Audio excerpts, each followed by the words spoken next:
Good morning students. आज से आप लोगों की जनवरी मंथली सिलेबस का पहला टॉपिक परिमाप तथा क्षेत्रफल स्टार्ट होने जा रहा है। देखिए, परिमाप तथा क्षेत्रफल को इंग्लिश में परिमाप को हम लोग पेरीमीटर और क्षेत्रफल को हम लोग एरिया बोलते हैं। अब अगर हम परिमाप की बात करें कि व्हाट इज परिमाप, परिमाप क्या होता है, चारों ओर की माप को ही हम उसकी परिमाप बोलते हैं। ठीक है, किसी भी आकृति के चारों ओर की माप उसका परिमाप कहलाती है। जैसे सबसे पहले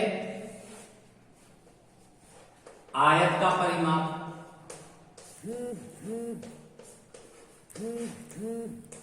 आयत का परिमाप बराबर फॉर्मूला 2 लंबाई प्लस चौड़ाई।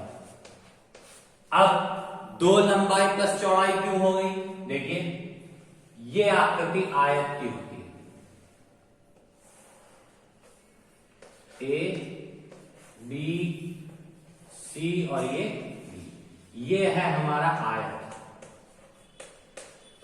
इसमें 2 इसलिए लगा होता है क्योंकि अगर ए बी हमारी लंबाई है तो ये और ये 2 होती है, इसीलिए लंबाई 2 बार होती है।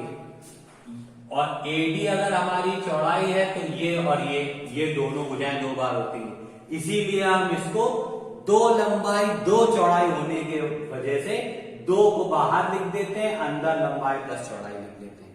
अगर आप फॉर्मूले का यूज ना करके करना चाहें तो मान लीजिए आयत की लंबाई अगर ये दे रखी है 3 और ये दे रखी है अगर आपकी 4, तो याद रखिए आयत के सम्मुख भुजाएं एक दूसरे के बराबर होती है। तो ये 3 है तो ये भी कितनी होगी स्टूडेंट्स? 3। और ये 4 है तो ये भी कितनी होगी स्टूडेंट्स? 4। अब सबको जोड़ दें, 3 4 7, 3 10 और 4 14। अगर सबको जोड़ देंगे तो भी हमारा कितना आएगा? देखिए 3 + 4 + 3 + 4 इज इक्वल्स टू 7 10 14। और अगर इस फॉर्मूले में यूज करेंगे तो कैसे आएगा? 2 लंबाई 4 फिर चौड़ाई 3, तो 2 + 7 इज इक्वल्स टू 14। तो चाहे चारों ओर की माप को ऐड करके परिमाप निकाल दीजिए या फॉर्मूले में वैल्यू पुट कर दीजिए, आंसर दोनों ही तरीके से सेम आता है। इसीलिए कहा जाता है परिमाप का मतलब किसी भी आकृति की चारों ओर की माप, यानी चारों ओर की सब चीजों को जोड़ दिया जाए तो हमारा परिमाप निकल जाएगा। अब दूसरी चीज, वर्ग का परिमाप।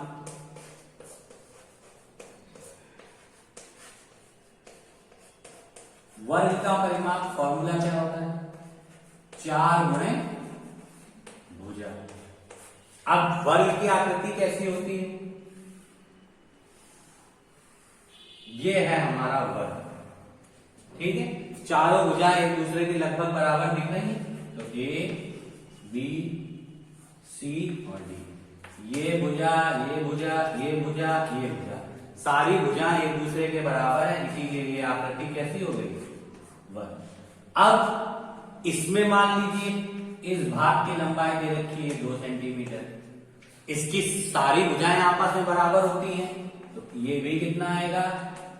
2 सेंटीमीटर, ये भी कितना आएगा? 2 सेंटीमीटर, और सबसे ऊपर वाला भी कितना आएगा? 2 सेंटीमीटर। ठीक, क्योंकि सारी भुजाएं आपस में बराबर होती है इसकी, तो वर्ग की सारी भुजाएं बराबर हो गई। अगर आपका परिमाप पूछे, अगर आपको फॉर्मूला नहीं पता है तो 2 + 2 4 2 6 2 8, यानी 2 + 2 + 2 + 2 इज इक्वल्स टू 8 कर लीजिए, या इस फॉर्मूले में अप्लाई कर दीजिए कि फॉर्मूला हमारा क्या होता है कि परिमाप बराबर 4 गुणे भुजा, यानी एक भुजा की लंबाई, तो 4 गुणे भुजा कितनी रखी है? 2, तो 4 दूनी कितना हो गया? 8। ठीक, तो इस वे में भी आंसर एक ही जैसा आया और उस तरीके से भी आंसर एक ही जैसा आया। अब तीसरा होता है हमारा आकृति वृत्ताकार, यानी वृत्त का परिमाप। वृत्त का परिमाप क्या होता है स्टूडेंट? ध्यान दीजिए, वृत्त का परिमाप यानी वृत्त की चारों ओर की माप, तो इसको हम लोग वृत्त की परिधि भी बोलते हैं। परिधि को इंग्लिश में सर्कमफेरेंस बोलते हैं। तो जैसे ये यानी 2 पाई आर इसका फॉर्मूला हो जाता है। अगर ये मैंने एक वृत्त बना दिया, देखिए ये वृत्त का केंद्र हो गया, ये वृत्त की त्रिज्या हो गई आर। अगर कोई आपको इसको नापने के लिए बोलेगा तो आप क्या करोगे, इस बिंदु से इस पूरे गोले को इसी तरीके से तो मेजर करोगे। तो आप परिमाप क्या कर रहे हो, इस वृत्त के चारों ओर की माप निकाल रहे हो।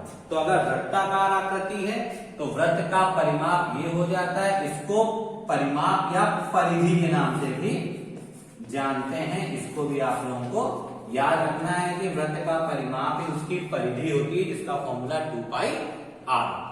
तो ये परिमाप से रिलेटेड फॉर्मूले थे, 1 2 3 तीन आकृति से। ठीक है, बाकी आकृतियों के लिए परिमाप मैं आपको आगे बताता जाऊंगा।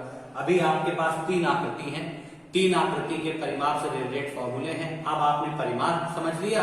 अब इसी तरीके से उसके क्षेत्रफल को कैसे समझते हैं वो समझेंगे।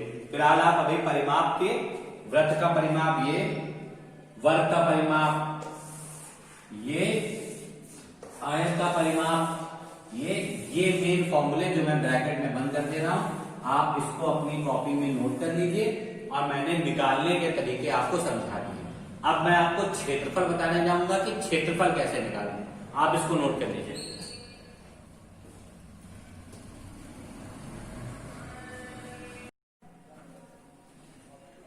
देखिए फ्रेंड, अब क्षेत्रफल के बारे में समझते हैं। अब आयत का क्षेत्रफल होता है हमारा लंबाई गुणे चौड़ाई। ठीक है, ये एक आयताकार आकृति है।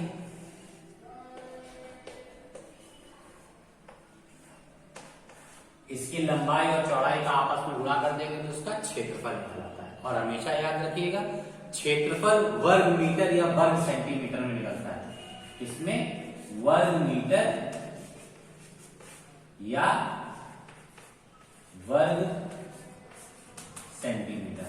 अब ये वर्ग में क्यों निकलता है, देखिए क्या होता है, लंबाई जो होती है वो हमारी किसमें नापी जाती है, लंबाई हमेशा हमारे क्या नापी जाती है, मीटर। चौड़ाई भी किसमें नापी जाती है, ये भी लगभग मीटर या सेंटीमीटर में। लंबाई को भी हम लोग मीटर या सेंटीमीटर में नापते हैं, चौड़ाई को भी मीटर या सेंटीमीटर में नापते हैं। तो जब क्षेत्रफल निकालते हैं इसका हम, तो फॉर्मूला लगता है हमारा लंबाई गुणे चौड़ाई। ठीक है, तो लंबाई की जगह लिख देंगे मीटर, चौड़ाई की जगह लिख देंगे मीटर। देखिए मीटर 2 बार लिखा हुआ है, इसीलिए इसको हम 1 बार लिखना हो तो मीटर की पावर 2, और इस 2 को हम क्या बोलते हैं, वर्ग, तो मीटर तो है, तो इसका मतलब क्या बन जाता है, वर्ग मीटर।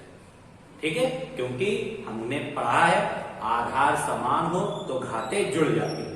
देखिए मीटर के ऊपर भी एक घात, इस मीटर के ऊपर भी एक घात और एक घात मिलकर कितनी बन गई, 2। इसीलिए गुणा करते समय क्षेत्रफल हमेशा वर्ग मीटर में आता है। पर परिमाप में ऐसा नहीं होता है, क्योंकि परिमाप में प्लस लगा होता है। प्लस करने पर घातें न तो जुड़ती हैं और न घटती हैं, केवल गुणा करने पर आधार समान हो तभी घातें जुड़ती और घटती हैं। इन दोनों के आधार में मीटर था, इसीलिए घातें जुड़ के मीटर स्क्वायर में कन्वर्ट। अब दूसरा, वर्ग का क्षेत्रफल।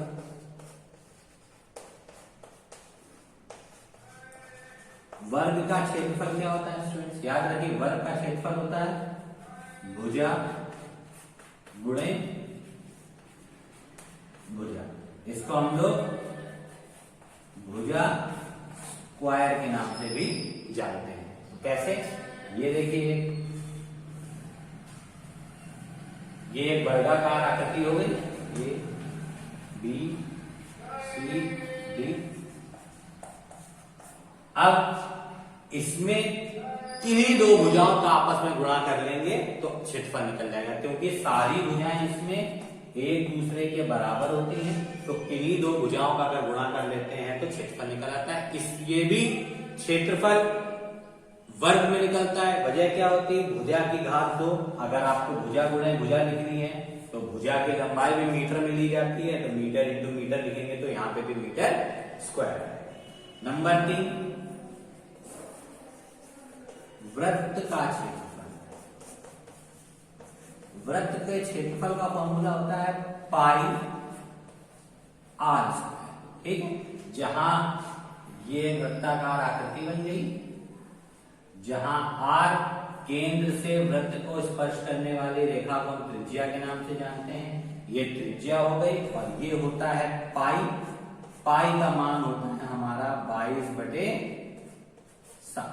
ठीक है स्टूडेंट्स, तो ये मेन 3 फंडामेंटल फॉर्मूले हैं अभी आपके जो इस एक्सरसाइज में यूज होने हैं। आप लोग इन सारे फॉर्मूलों को याद रखिए, और इंपॉर्टेंट चीज है ये याद रखना है, क्षेत्रफल हमेशा वर्ग में आएगा और परिमाप हमेशा मीटर में आएगा या सेंटीमीटर में आएगा। परिमाप के आगे कभी भी वर्ग नहीं लगा होगा, क्योंकि वहां फॉर्मूला प्लस में होता है, और यहां सारे फॉर्मूले किसमें लगते हैं, मल्टीप्लीकेशन में। तो स्टूडेंट इसको भी नोट कर दीजिए। अब सब स्टार्ट करते हैं हम लोग।